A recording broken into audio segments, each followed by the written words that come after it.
नमस्कार मैत्रिणींनो, येत्या 29 जूनला या वर्षीची वटपौर्णिमा साजरी केली जाणार आहे. सुवासिनी महिला आपल्या पतीचे आरोग्य, धनसंपदा, ऐश्वर याच्या वृद्धीसाठी वड पूजा करतात.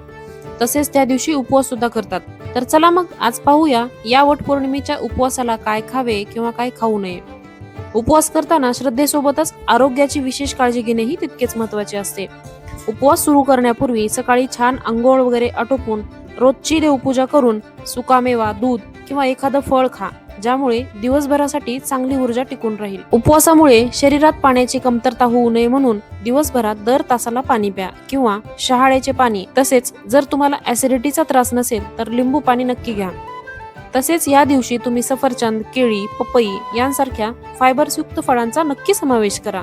यामुळे तुमचे पोट भरलेले तर राहीलच, शिवाय ऍसिडिटीचाही त्रास होणार नाही. साबुदाणा वडा, बटाटा चिप्स यांसारखे जास्त तेलकट पदार्थ खाणं टाळा.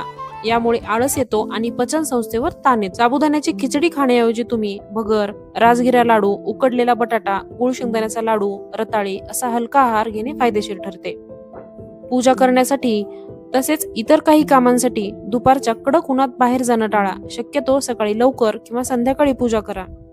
यामुळे चक्कर येणे किंवा उष्माघाताचा त्रास होणार नाही. वारंवार चहा किंवा कॉफी घेणे टाळा.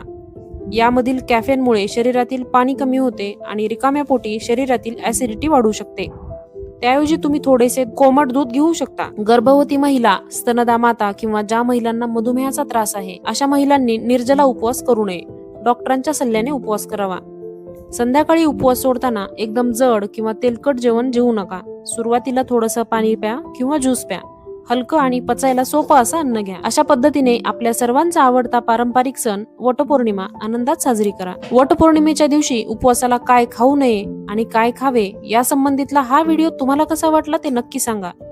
जर आवडला असेल तर हा व्हिडिओ लाईक करून जास्तीत जास्त पुढे शेअर करा. तसेच जर वटपौर्णिमे दिवशी सर्व सुवासिनींचा आवडता विषय म्हणजेच आपला उखाणा होय, जर तुम्हाला माझा नेक्स्ट व्हिडिओ नवीन, ट्रेंडिंग आणि थोडेसे हटके असणारे उखाणे यांचा हवा असेल तर कमेंट बॉक्समध्ये मला नक्की सांगू शकता. हा व्हिडिओ शेवटपर्यंत पाहिल्याबद्दल धन्यवाद. भेटूया लवकरच.